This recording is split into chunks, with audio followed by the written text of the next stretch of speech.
Hi everyone. I say summer da oina lae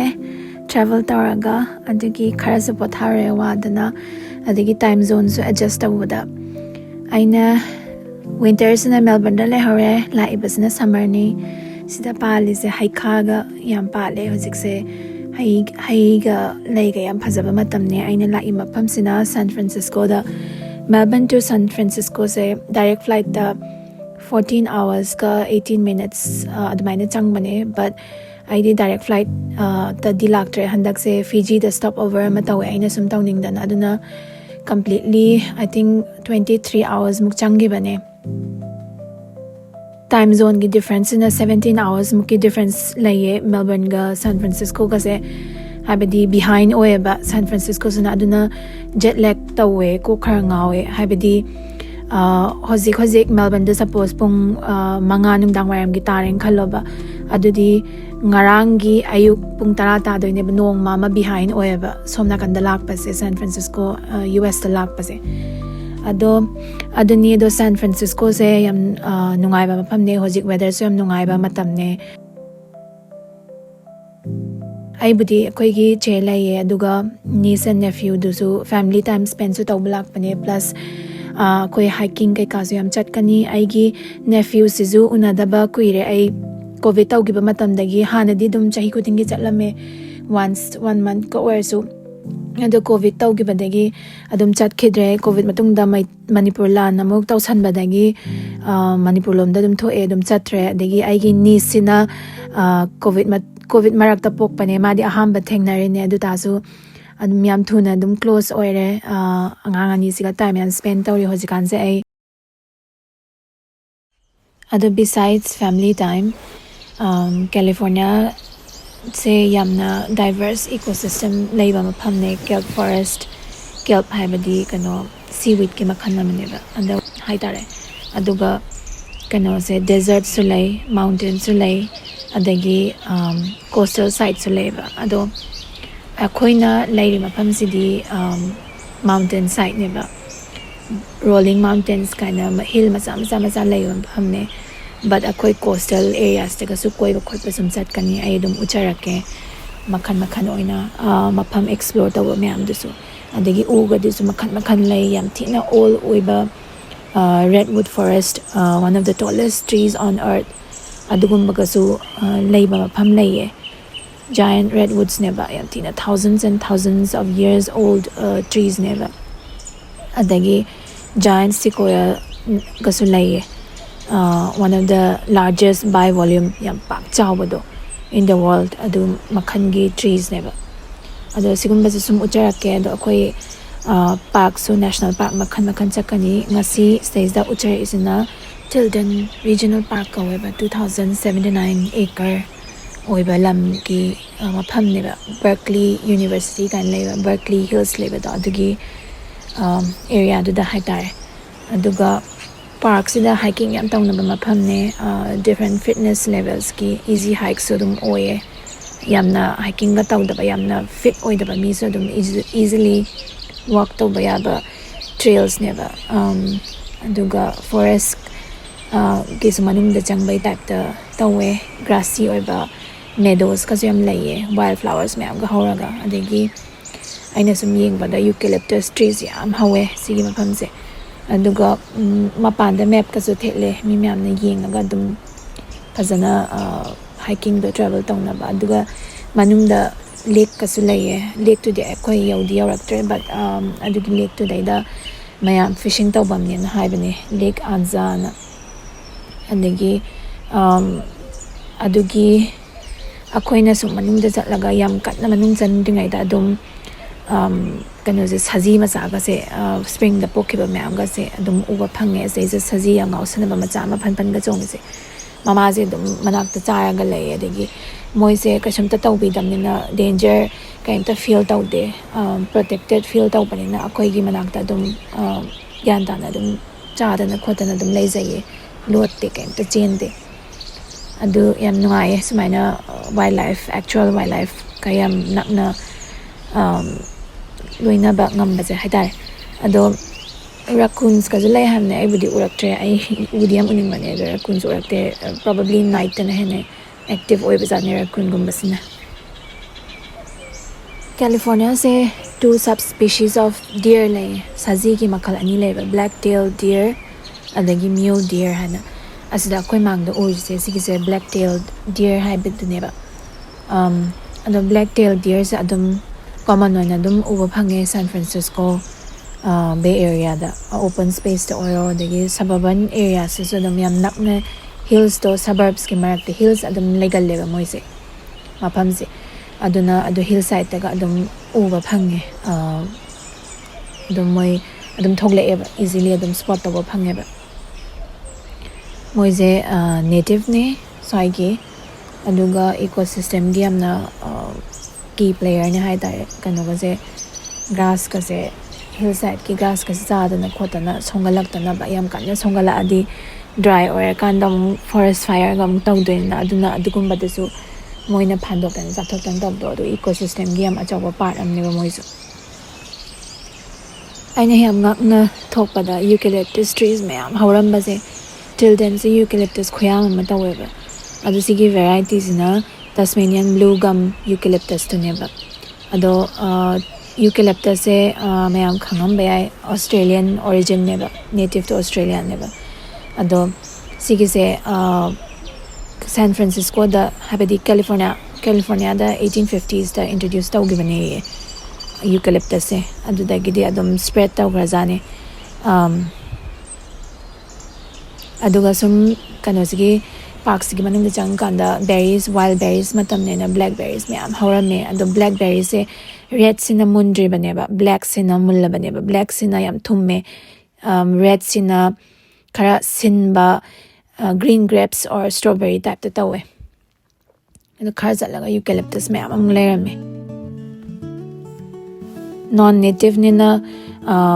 ecological impact ke maram da debates kayam tawnay na irame ina sum pabada but anyway sige may am sil layerme adagi till then sige manum da dum khara laga children's farm type ta malakak laye aina sum sa yeng ninge na aina chatlu se na adagi si kano je American moigi sheep to layer adagi besides that moigi native cow lerame adagi turkey zu lay adagi moigi pig zu lerame Australia da su America da su sumaina children's farm type se saga sumaina thammaga angang mem naga chatlaga yengo yaba mafam se yam legal sumaina angang sing ju khangna ba haidar akoi budi small town angang ade India da Manipur da chakpan akoi di yam khange da na ado moi ki develop world gi angang sing se khara khangan dam ne ba adugi sigumba places to na adugumba ki learning opportunity ma piba oiba yam phaba amna moi gi se signboard da animal myam sigi scientific facts kumba khotpa moi je kamaina kai jaraga to hingi adagi moi gi digestive system je kamaina work tawi aduda all of those details biological facts ke kado aduga do thelaga thamme angang singna paraga khangnaba yengaga ade visual learning gi mawong da ne ba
Moi oxy there, I been noy, Tumagalays. Kuchaon tawe. Sida Turkey Sukharadum Lerame. Hozik says a Uriba, the California, the Hozik existing turkeys non-native ne tiny introduced to give up. Hozik pudi all over Adum found away. Canada hillside to Gadum Char Gadum Lay. Adudai mountainside the Tauraga coastal area dong Haidare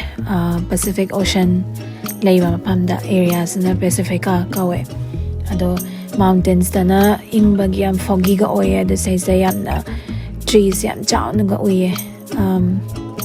adegi wildflowers kazo yam hawe sigi jaga se says the kumdaraga lay se uba phangiba ocean se Pacific Ocean neba hozik se whale migration gi end of the season oibzane plus says the harbor seals kaina wildlife khara uba mapham neba ada sigi la abanina Pacific Ocean se theng naba kumdare ai ising atang sana naba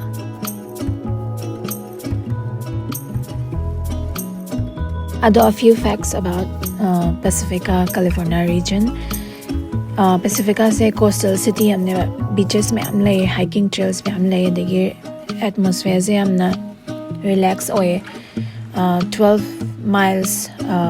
south of San Francisco ne basi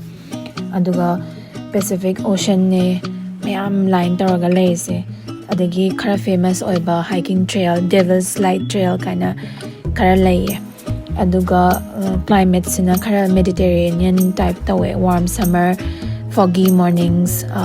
legend do kana paisale ba morning katang na te evening da so sundown taraga on the mountainside rom daga fog mayam kano legend athabado paireba aduga cool summer hojik summer or so nungsit sina dum inge adagi yamna popular activities na surfing adum tawnaye adagi whale watching walking tawba biking tawba open space yam layeba adagi restaurant kasu makhal adum laye seafood ka adum chaba phangba haba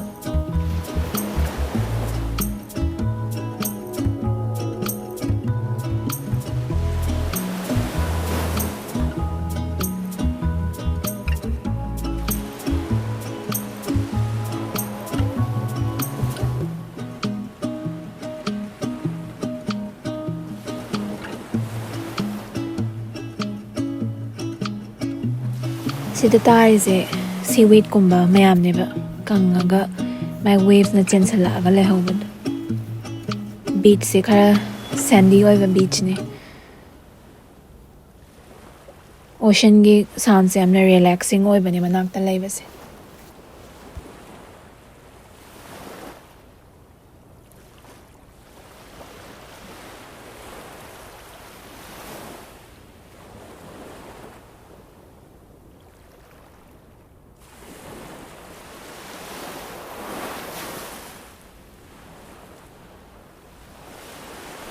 ay lam yam chat pa se ocean gumba se ocean loi na mag dunya gi lay myam se pining nge ong tang aduna ai pai do ya de duna asda ising sanaro ge nan chat le angang sing su matau tam dori ne ba sig se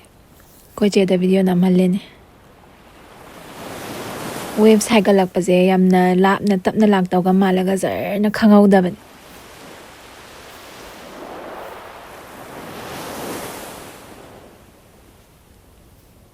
seagulls kazu myam lay adagi moigina akoi ga khena baze Australia ga khena baze albatross kumba zu lay kar chawba seabird to Australia da na du albatross to laite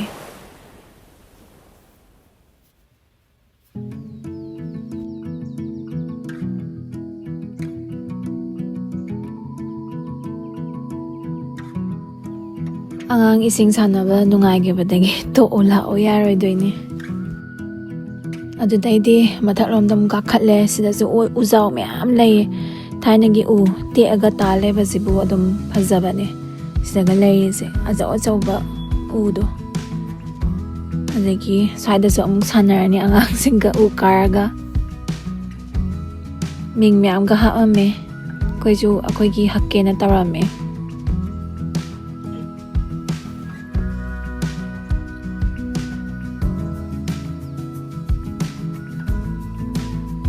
aina aigi ming hakalin ne angang da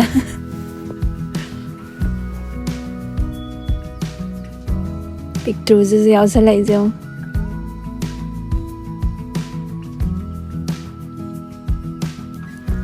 angang sing je chao ge bas kang khangau de nupa sina aina kano da last time I think 2018 da una given eba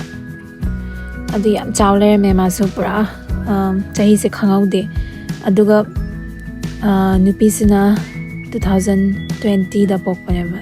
first time thengnari ne handak se adu ma se yam thuna dum chao re akoi suti ka phang da ba pang na adagi khara phang ba na yum da thokra de dum simuk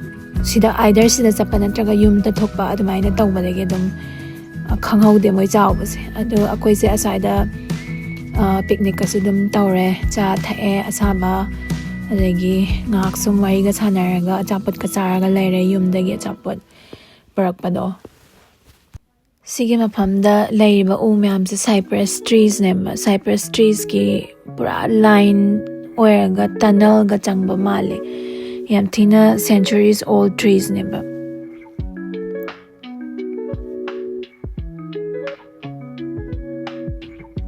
seiza paring sana leise sige area se in actual video number says the justice taudre changkanda pura uzna line taraga tunnel gi out of the world oiba mapham down the field da weba phasaiba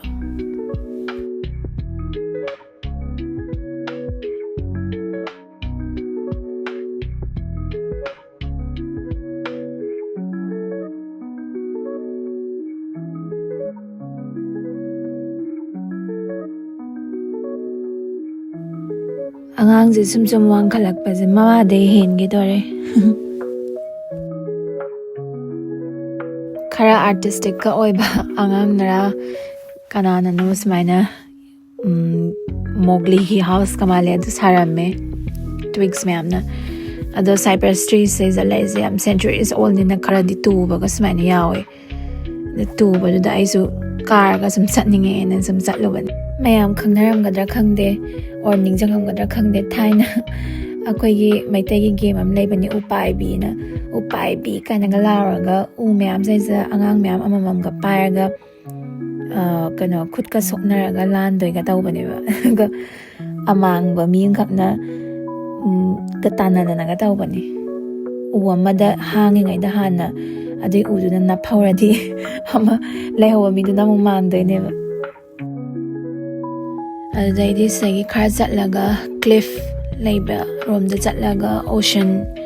give view oiba adum mafamda da kano wildlife uba phange sise somna kan ki sum chatlaga makharam da beach da harbor seals ana swagi native neba moji sida leiba neba tumaga potharaga lapna yam sporadic oina whales uba phange do video na di capture tawbadi ngamdre unfortunately ado anyway usiki harbor seal do di phazana ure moise typically light gray and silvery oye aduga spots khara adum uba phange size about 5 to 6 feet long neba aduga male na kitang larger than female oiba Isa yung ga sumiyam layri napaga hill size da wildflowers sumiyam hawe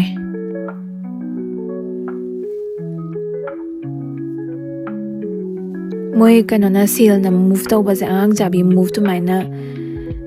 move taw ba do tilai kumi na ga chat pa do maina kano olaga chat pa do adu maina tawe yeng ba da the videos da meow ba ni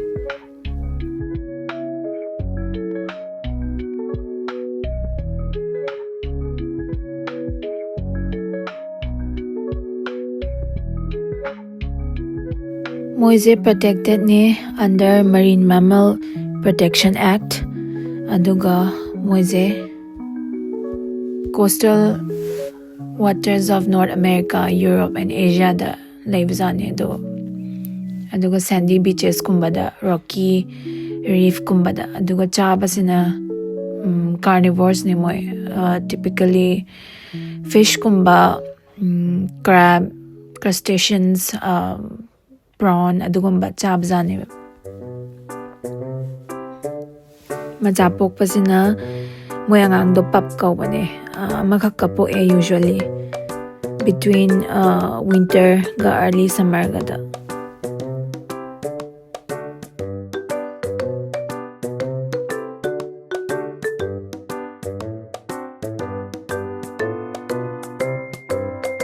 adagi marakta sila mayar je somda do yingak pani cameras da hakazaga holise yanok ningi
Sayda uriba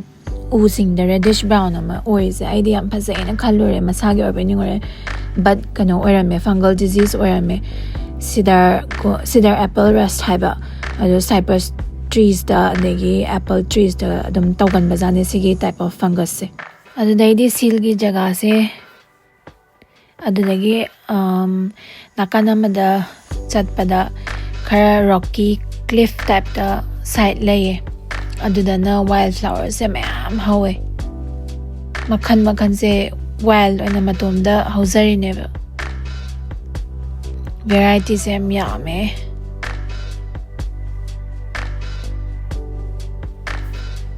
aduga moise matam gi oina seasonal change ki matung ina wildflowers is amuk sendoi neba matam amda sigi wildflowers se na pak chawna tawba degi atopa matam amda amamuk tawba jaga pura ching mai je lay makhan na than na horse asige pink ka se flower gi carpet kamale asle za photo khara name akoi chena video mate am so nambi bani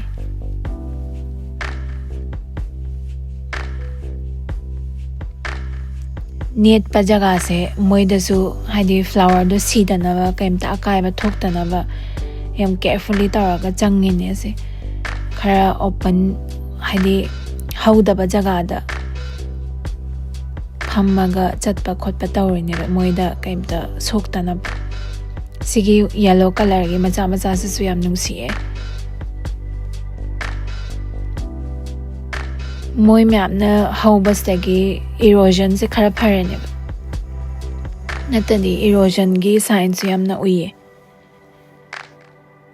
wild ꯄ꯭ꯂꯥꯟꯠꯁꯀꯨꯝꯕ ꯍꯧꯗꯕ ꯖꯒꯥꯗꯅ ꯍꯦꯟꯅꯏꯔꯣꯗꯦꯠ ꯑꯣꯏꯌꯦ ꯁꯣꯏꯜꯁꯦ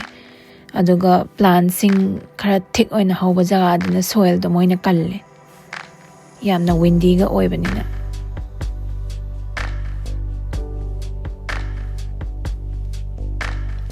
ꯑꯗꯣ ꯉꯁꯤꯒꯤꯗꯤ ꯁ꯭ꯋꯥꯏꯗ ꯑꯃꯨꯛ ꯂꯣꯏꯁꯜꯂꯒꯦ ꯑꯇꯩꯁꯨ explore ꯇꯧꯔꯒ ꯑꯗꯨꯝ ꯍꯥꯞꯄꯛꯀꯦ ꯑꯗꯣ anyway I hope you guys enjoyed this video. Thank you for watching. Aduga fazana lebiyu. Take care. I'll see you next time. Bye.